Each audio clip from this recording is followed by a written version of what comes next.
Ini satu hal sederhana banget yang bisa nyelamatin portofolio kalian. Coba disimak ya sampai habis ya. Satu hal ini adalah rela untuk mengaku salah. Atau kalau kita translate lagi ke bahasa praktikalnya, kalau misalkan kita udah loss, jangan malu untuk nge-cut loss. Atau kalau bahasa praktikal dalam trading ya, harus ada stop loss. Ya kenapa? Karena ya coba ini kasih cerita-ceritaan aja ya. Kalau nggak salah ini sempat terjadi di awal 2024 di salah satu koin yang simbolnya salah satu hewan laut dan cukup populer di Indonesia. Jadi kalau nggak salah harganya waktu itu $4 atau $3. Dibilang banyak yang bilang dia mau ke $8. Banyak yang all in di sana gitu loh. Di $3 atau $4. Lama-lama turun ke $2. Ke 2,5 dulu deh, yang kedua 2,5. Tapi orang-orang pada merasa wah ini murah, ini bagus, malah beli lagi. Atau malah ya tetap nge-shilling gitu ya, tetap kekeh gitu bahwa dia nggak akan turun lebih jauh. Dan akhirnya ya sekarang kalau nggak salah sekitaran $1 atau 0, sekian dolar. Kan sayang ya, dari $4 ke $1 itu turun sekitar berarti seperempatnya ya, 75%.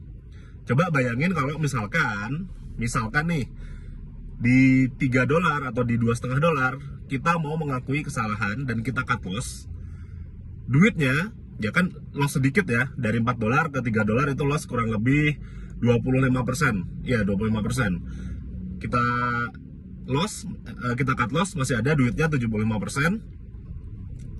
Terus kan kalau nggak salah nih koin ini turun sampai ke 0, sekian lah, 0,6 atau 0,7 gitu. Kita beli di 0,7, terus dia naik ke $1 aja, kita udah cuan. Si yang kita cut loss kemarin itu udah balik. Sementara kalau kita tetap keras kepala dari 4 sampai ke 0, sekian sampai sekarang di dekat-dekat 1 ya kalau nggak salah ya. Belum balik modal juga, masih nahan berak lah istilahnya. Udah berapa bulan nih? Udah setahun lebih nih kayaknya nih. Nah, itu gunanya cut loss. Dan ya kalau kita pakai analogi nggak make sense gitu. Misalkan kita naik kereta, terus misalkan saya naik kereta dari Bandung mau ke Jogja, tapi ternyata keretanya ke arah Jakarta. Kalau ke arah Jakarta itu kan berlawanan arah sama Jogja. Ya begitu nyadar bahwa ini salah keretanya, ya turun. Jangan nunggu di Jakarta nanti naik kereta lagi dari Jakarta ke Bandung ke Jogja, salah. Ya turun, balik lagi dulu gitu.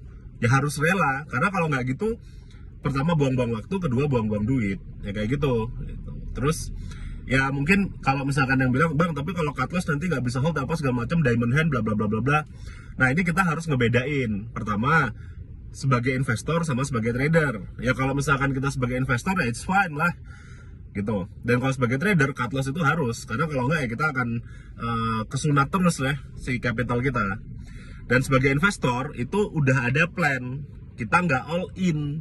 Misalnya saya masuk di koinnya itu $4, ya saya nggak masuk pakai uang saya. Misalkan kalau uang saya cuma ada 100 juta, saya nggak masuk 100 jutanya, masuk dulu 5 juta, nanti turun averaging lagi 5 juta lagi. Itu yang boleh nggak cut loss mungkin ya. Jadi kalau misalkan saya dari $4 masuk 5 juta, nanti pas turun ke $3 masuk lagi 5 juta, turun ke $2, wah lebih murah nih, masuk 10 juta.